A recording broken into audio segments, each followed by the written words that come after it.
Ta mère te porta dans son ventre durant 9 mois, subissant pour toi peine sur peine, subissant pour toi peine sur peine. Elle te porta péniblement et accoucha dans la douleur. Plus tu te développais et plus elle s'affaiblissait. Tu lui fis subir plus ce qu'elle pouvait supporter. Tant son corps était faible et son état en fragilité extrême. Pendant l'accouchement, elle perçut la mort de ses propres yeux. Elle a vu la mort de ses propres yeux. Un accouchement chargé de soupirs, de gémissements, d'angoisse et de souffrance. Malgré tout, elle continua à patienter encore et encore. Et lorsqu'elle t'aperçut près d'elle et te serra contre sa poitrine, lorsqu'elle sentit ton odeur et ta respiration se répétait, elle fit mine d'oublier ses souffrances. Et ses douleurs. À l'heure où elle te vit, elle reposa tous ses espoirs sur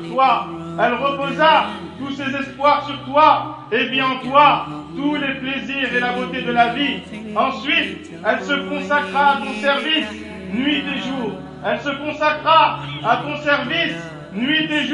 Elle sacrifia sa santé pour te nourrir. Elle s'amaigrit pour ta croissance. Elle s'affaiblit pour te rendre fort. Ta nourriture fut son lait, ton foyer, son giron et ses 2 bras, ton support. Elle t'entoura d'affection et prit soin de toi. Elle restait affamée pour te rassasier, restait éveillée pour que tu dormes. Elle fut clémente et tendre avec toi. Si jamais elle s'absentait, aussitôt tu la demandais. Et lorsqu'elle se détournait de toi, aussitôt tu l'appelais à l'aide. Et lorsque elle te touchait un mal, aussitôt tu l'appelais au secours. Tu avais l'impression qu'elle détenait tout le bien. Tu t'imaginais que le mal ne pouvait pas t'atteindre lorsqu'elle te serrait contre sa poitrine ou lorsqu'elle portait le regard sur toi. Ou lorsqu'elle portait son regard sur toi. Elle te préférait à elle-même en se privant de la nourriture et du repos pour les mettre à ta disposition. Médite donc, chers frères, chères sœurs, médite donc, chers frères, chères sœurs, ces instants oubliés. Médite donc sur ta mère. Chers frères et sœurs, le droit de la mère sur son enfant est énorme et de grande importance. Il n'a pas à l'appeler par son nom. Il n'a pas à appeler sa mère par son prénom. Accueille-la avec un visage rayonnant, avec un sourire. Embrasse-lui la tête et les mains. Lorsque tu l'enjoins à faire une chose, demande-le correctement, sans la blesser. Réponds à son invitation lorsqu'elle t'invite, sans éprouver la moindre lassitude ou la moindre répugnance. Parle-lui avec douceur, nourris-la lorsqu'elle a faim et empresse-toi de lui ramener toutes les choses qu'elle aime et qu'elle désire. Donne-lui ce qu'elle souhaite avant même qu'elle ne le demande et informe-toi de ce qu'elle aime pour que tu lui apportes. Sois pour elle un servant obéissant. Obéis-lui tant que cela n'enduit pas un péché. Réjouis-la en invoquant pour elle la miséricorde d'Allah et le pardon dans l'obscurité de la nuit et la journée. Ne tiens pas compte de ses fautes. Et ses faux pas. Ne parle pas d'elle à quiconque avec un ton plaintif ou outrageant et n'exprime à quiconque ce qui te chagrine à son sujet. Fais-lui plaisir et respecte-la. Ne t'en orgueillis pas face à elle, car tu étais à l'intérieur de ses entrailles. Et tu étais entre ses mains. Rends-la heureuse et entretiens-toi avec un bon comportement avec elle. Enfin, demande qu'elle invoque Allah pour toi. Car les portes du ciel s'ouvrent pour ce genre d'invocation. Rapporte que le prophète sallallahu alayhi wa sallam a dit à Muawiyah as-Sulami: malheur à toi, agrippe-toi à ses pieds, c'est là que se trouve le paradis. Yani, agrippe-toi aux pieds de ta mère, c'est là que se trouve le paradis. Cette mère, ô toi qui souhaites la réussite, agrippe-toi donc à ses pieds, c'est là que se trouve ton bonheur et ton paradis. En effet, Ibn Omar, radiyallahu anhu, a dit à une personne, as-tu peur de pénétrer en enfer et aimerais-tu entrer au paradis? Il répondit oui. Il lui dit, sois bon envers ta mère.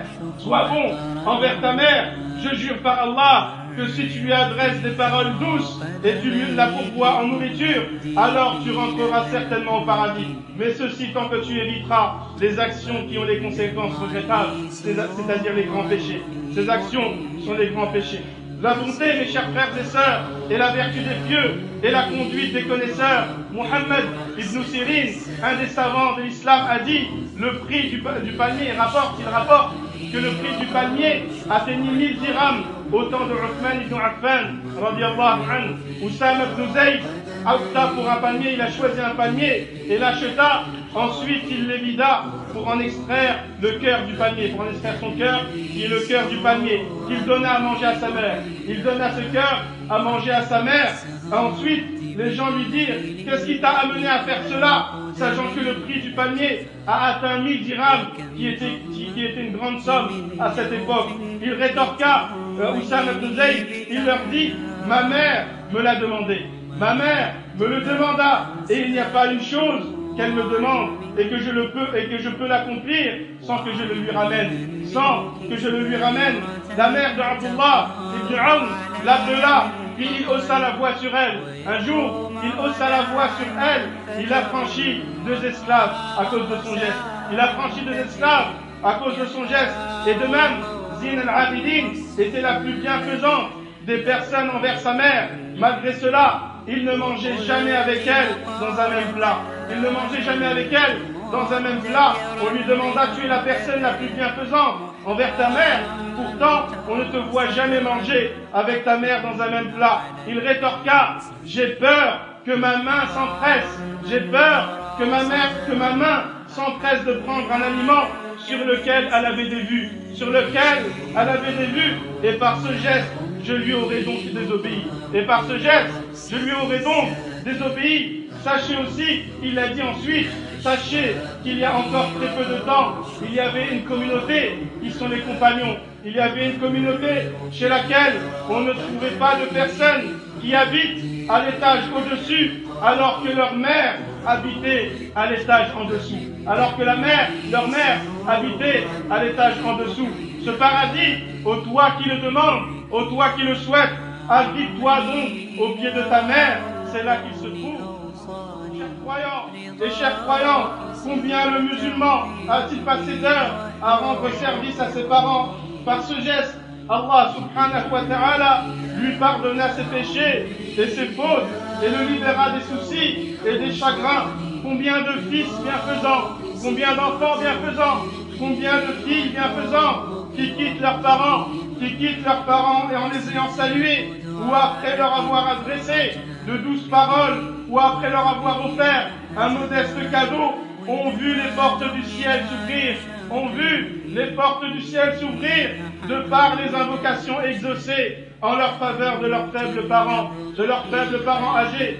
Malgré le grand amour, mes chers frères et sœurs, malgré ce grand amour, cette affection et cette effusion de tendresse des parents envers leurs enfants, on remarque ici et là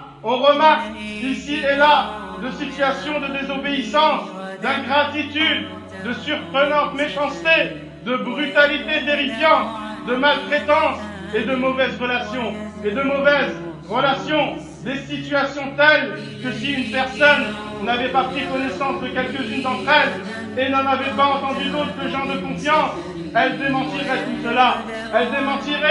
tout cela sévèrement et ne lui serait jamais venu à l'esprit que cela est bien véridique et bien réel.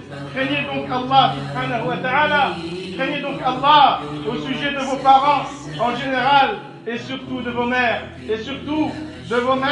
notamment s'ils ont atteint la vieillesse, si leurs membres se sont affaiblis et leurs têtes se sont garnies de cheveux blancs. Soyez encore meilleurs s'ils ont atteint un stade où ils te regardent comme celui qui attend une bouchée rassasiante de nourriture ou un modeste don gratifiant.